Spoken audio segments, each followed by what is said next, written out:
Hello, everyone.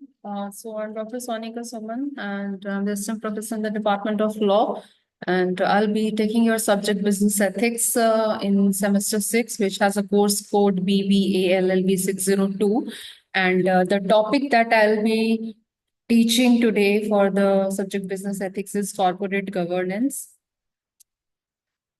So corporate governance, it is a crucial aspect of the modern businesses that ensures the companies which operate transparently and ethically and in the best interest of the stakeholders. So it plays a vital role in maintaining the investors' trust and improving the business efficiency and preventing corporate scandals. So in this presentation, you will come to know, we'll be actually covering the four aspects. First is the overview of the corporate governance, key parties involved. Third is the pillars of corporate governance. And fourth is the core elements of the corporate governance. So let us begin with an overview of what corporate governance is all about. So corporate governance actually refers to the system of rules, practices, and processes by which a company is directed and controlled. So it defines how businesses make decisions, balance stakeholder interest, and ensure transparency and accountability. So why this corporate governance is important?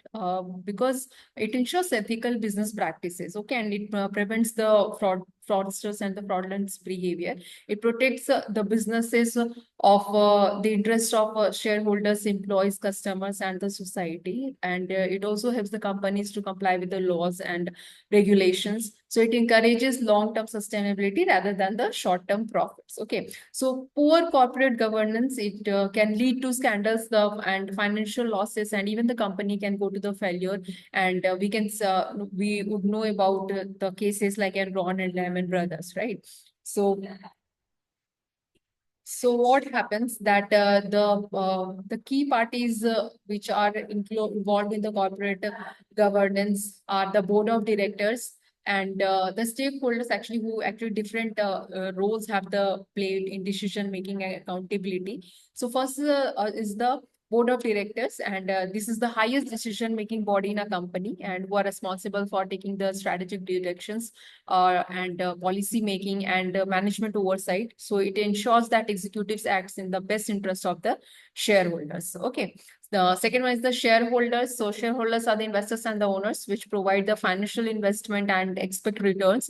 And it elect the board of directors and approve major decisions. It can also influence the corporate policies through the voting rights. Okay. So third one is the management. We can also call it as a executive or CEO. So they're responsible for day-to-day operations and executing the company's strategy.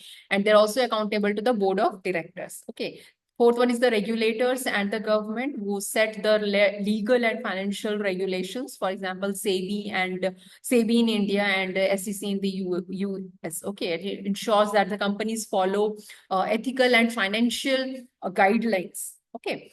Fifth one is the employee and the customers. The employees contribute to company success and expect fair treatment. Okay, the customers trust that the companies with ethical business practices and quality products. So each of these parties play a crucial role in ensuring strong corporate governance. Okay.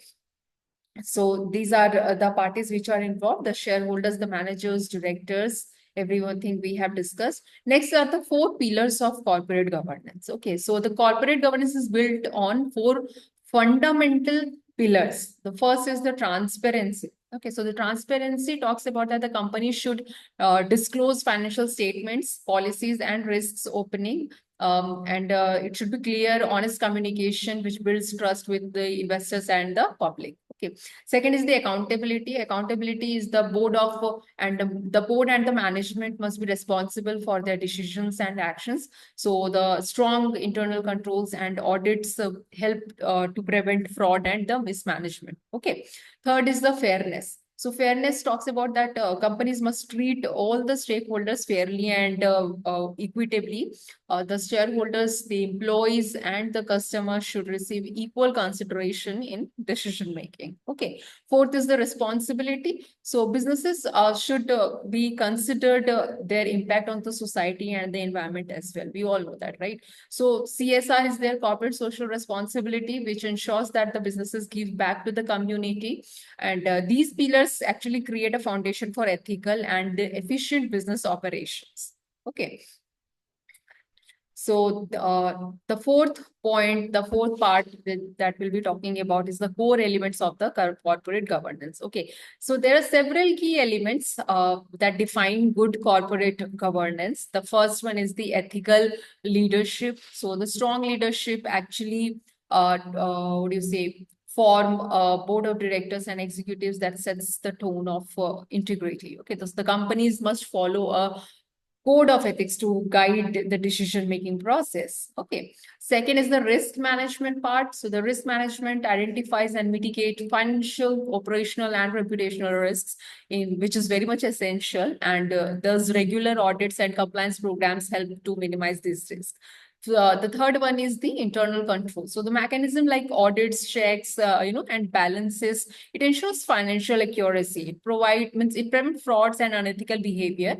And the fourth one is the stakeholder engagement. So by engaging with the investors, employees, and customers, it improves the trust and the long-term success. So companies must listen to feedback and they address concerns. Okay. And the last one is the compliance with the laws and the regulations. Okay, which are being decided by the higher authorities. So it will be following the legal guidelines, industry standards, and corporate policies, which is just non-negotiable. And so non-compliance can lead to heavy penalties, which is in the form of legal actions and loss of reputation. Okay, so by focusing on these elements, businesses can build trust, improve efficiency, and create long-term value. Okay, so we can say that corporate governance is the backbone of responsible and ethical business management. It involves key stakeholders like the board, the shareholders, and regulators, which is built